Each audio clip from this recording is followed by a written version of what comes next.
Friends, hi. Doc South here. Finally, a rare day off. And I do mean rare. Boy, lately, no, the supermarket I work for, look out, mama. Boy, we've been busy. I guess, from what I understand, almost all supermarkets are kind of stepping and fetching right at the moment. There's, yeah, not quite getting all the food you want in. And so when you do get it, you got shelves to stock. You got to really get hopping on it. And, well, case in point, I'm just not this. Like I said, I think I may have said a rare day off. So I wanted to get in a few videos, and here's one I think you're going to like, because frankly, in both cases, they were pretty eerie sightings that I saw. And yet were really nothing but Mother Nature doing her thing. But it was interesting. Actually, three things now. I just hit. Gosh, there was one about 3 weeks ago on the way home from work as the sun set. I got caught in a rainstorm that honestly, I think might have been the hardest rainstorm I'd ever been in. I've been in lots of rainstorms, but this one, woo-wee. It got to the point where there was so much water hitting my windshield with the wipers going full tilt, the lights on. I didn't know if I was in the Musconetcong River or Route 57.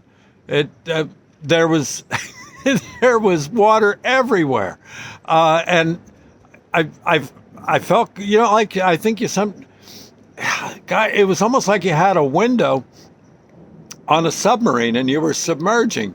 It was sort of like that. I mean, honest to Pete, just water everywhere you looked. And it was for about the final 3 miles leading to my house, to my home. And I honestly was having trouble just seeing the road. And there were other people on the road too, but man, everybody was crawling. I felt like if I went too fast, I'd probably I'd probably get too much water up in the engine. And yet, I also felt like, man, if I don't get home soon, at least our house is on a hill. I think my car's going to get washed away. It was like that. Yeah. Okay, that's one. Obviously, I made it. The car was fine, got right through it. But again, I don't know how. I know I was hitting water that was at least 4 to 6 inches deep on the road. It just, I guess, had nowhere to go.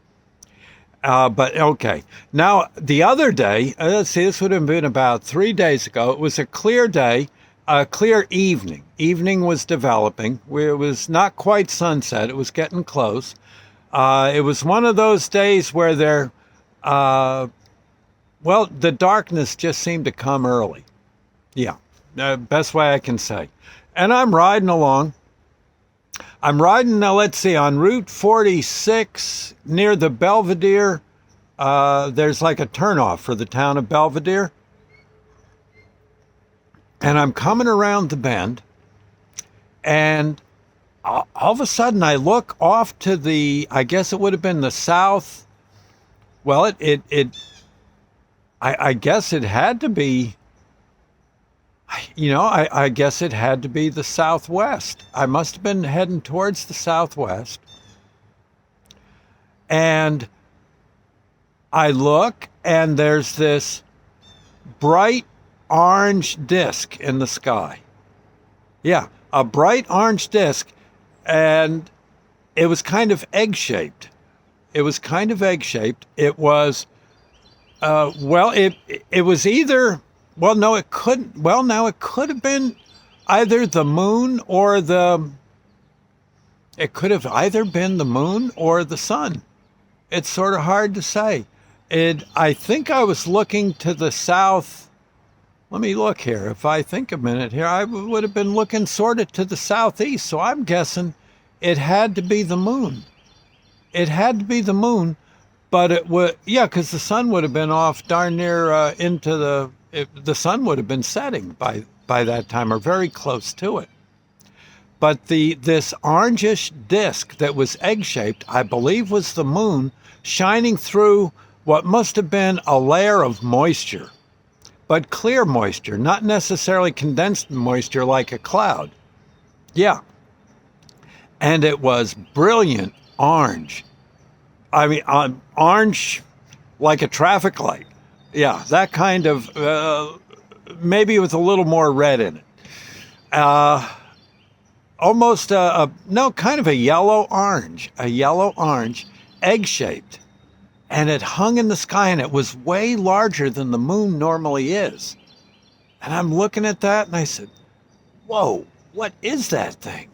I don't know if that is the moon.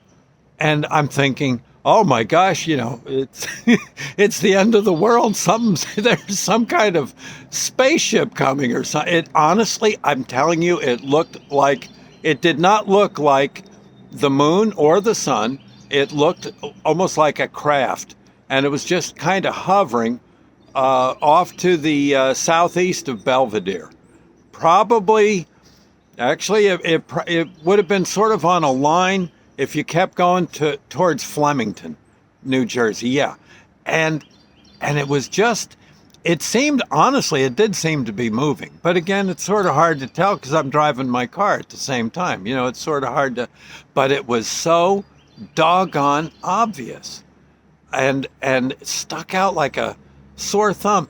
I'm sure it was the moon, and it was some kind of optical illusion through the clouds and the mist and the moisture and all that, but it sure looked,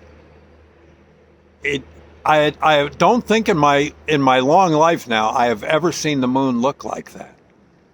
It was either the moon, or it may have been, I don't think it could have been the sun setting. The sun wouldn't have been in that position, I don't think. Oh, God, love a duck. What was the other darn thing I saw? Oh, gosh.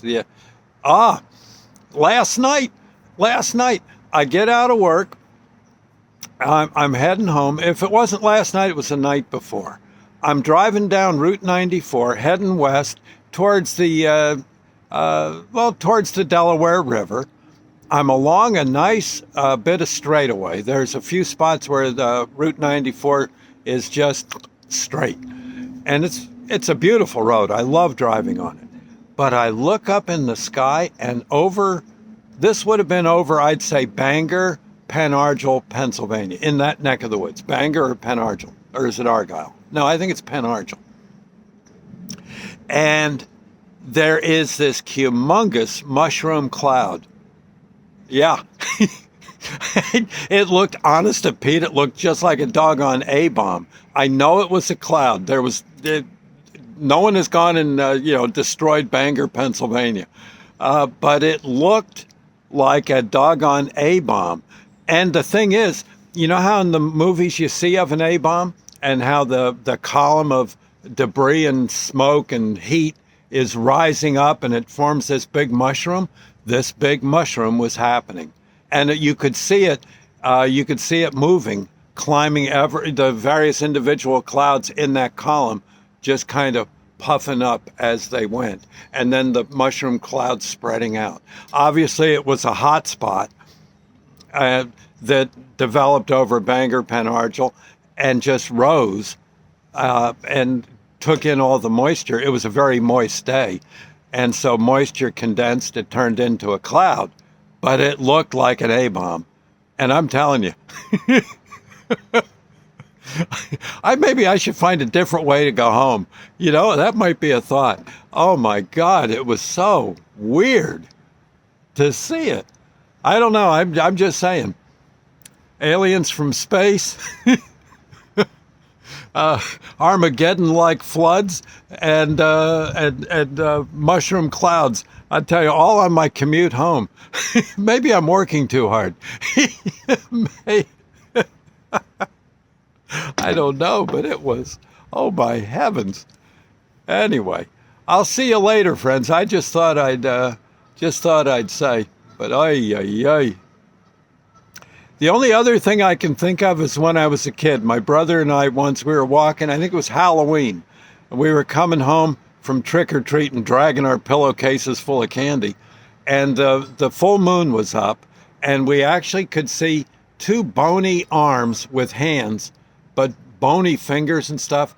Here's the moon, like right there, and these hands were closing on the moon, like that. Yeah, and I remember. Oh my God, we both. Boy, it's hard to run fast with a pillowcase full of candy. No, we didn't drop the candy. We figured, gosh, if this. But I can remember seeing those bony fingers covering the moon. My brother and I both, my God, we had nightmares for months. Anyway, yeah, Lord's Prayer moment, huh? After all that, I guess. Our Father who art in heaven, hallowed be thy name. Thy kingdom come, thy will be done on earth as it is in heaven. Give us this day our daily bread, and forgive us our trespasses as we forgive those who trespass against us. Lead us not into temptation, but deliver us from evil. For thine is the kingdom, the power, the glory forever. So be it. And God, thank you for coffee. Yes. Oh, one of your greatest inventions. Yes. Okay. I'll see you later. Bye now.